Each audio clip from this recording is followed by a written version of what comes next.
بونجور. اليوم رح اقدم لكم طريقة تحضير بسبوسة بجوز الهند الصيامي بطريقة سهلة وناجحة وطعمها كتير طيب. بس ما تنسوا تشتركوا معي بالقناة وتعملوا لايك تحت الفيديو على اليوتيوب. وهلأ خلينا نشوف سوا طريقة التحضير واللوازم يلي منعوزها. ولنعمل البسبوسة بحاجة ل3 كبايات سميدة رقم 2، وبحاجة لكوب وربع عصير البرتقال، وكمان بحاجة لكباية جوز الهند، وكمان بحاجة لكباية زيت نباتي، وكمان بدنا نحط بقلب العجينة نص كباية سكر. كمان بدنا ربع ملعقة صغيرة ملح، ملعقة صغيرة بيكنج باودر، وربع ملعقة صغيرة بيكنج صودا. وكمان بحاجة للوز، بننقع اللوز وبنقشره، فيكم تقشروه فيكم ما تقشروه مثل ما انتم بتحبوا. كمان بحاجة لملعقة كبيرة طحينة لدهن الصينية، او فينا نستعمل زبدة ونرشها بالطحين. كمان البسبوسة بتعوز قطر.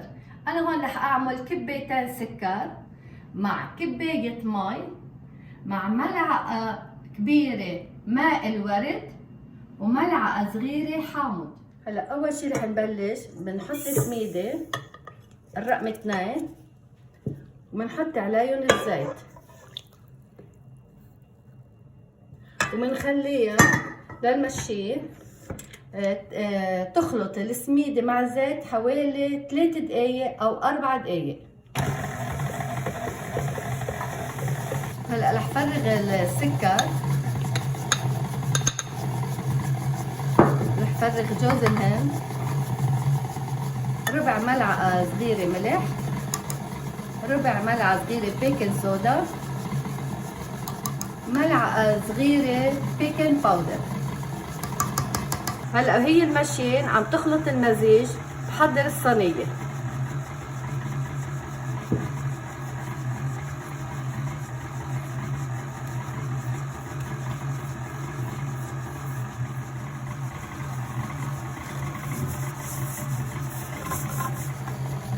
هاي أول كباية،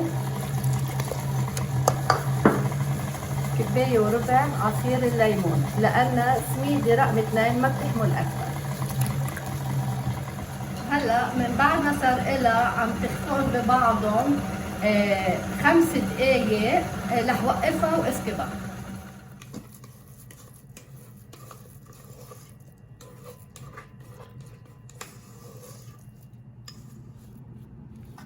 أنا الصينية عندي إياها قياس 30 سنتيمتر. ولما نلسلها وجها على أحلى بجيب كاسة حد مني مية عادية وبالملعقة بصير ظبطلها وجها للصينية كلها على فرد سوا، على فرد مسافة.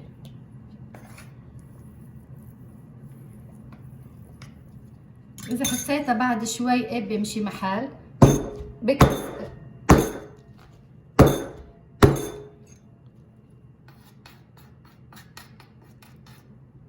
وهلا بنطر عليها نص ساعة وبرجع بقطعها وبزينها باللوز. وهلا من بعد ساعة رجعت لكم لحتى نقطع الصينية.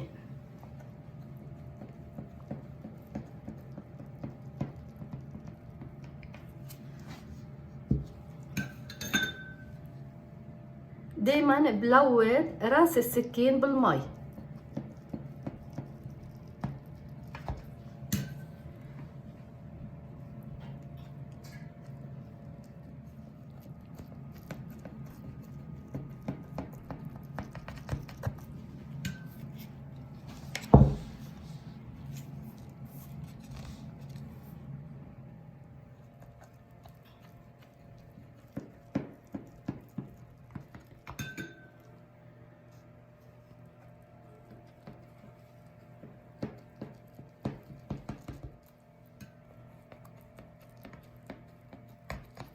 هلا مزينة بحبة اللوز.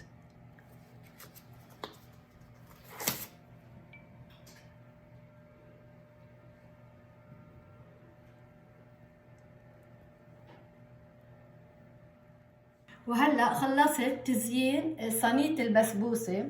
بدي ادخلها على الفرن. انا حميت الفرن على درجة حرارة 350 فهرنايت على الرف الوسط. وهلا صار لازم بلش تحضير القطر. بحط السكر، بحط كباية المي،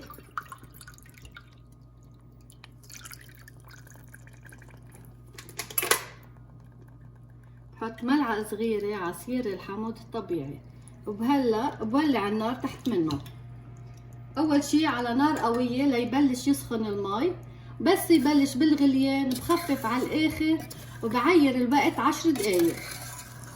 وهلا مثل ما شايفين بلش القطر عندي يغلي. رح خفف النار على الاخر كتير خفيف وخليه 10 دقايق يغلي، وبعدين بطفي النار وبحط ملعقة كبيرة مورد. بكون جاهز القطر. هلا القطر صار له 10 دقايق على القد عم بيغلي. رح اطفي النار وحط الملعقة الكبيرة المورد، وصار عند القطر جاهز للبسبوسة. وهلا من بعد 45 دقيقة اخذت معي بالفرن. انا اول شيء طلعت لحتى لي اشوف من داير مدار الصينية صار لونها مثل براون. بعدين درت النار من فوق مشان 3 دقايق. وهلا بعدها كتير سخنة والقطر عندي كمان سخن. رح فرغه القطر على بسبوسة. برجع بتركه لحتى لي البسبوسة تتشرب منيح القطر وبقطعها.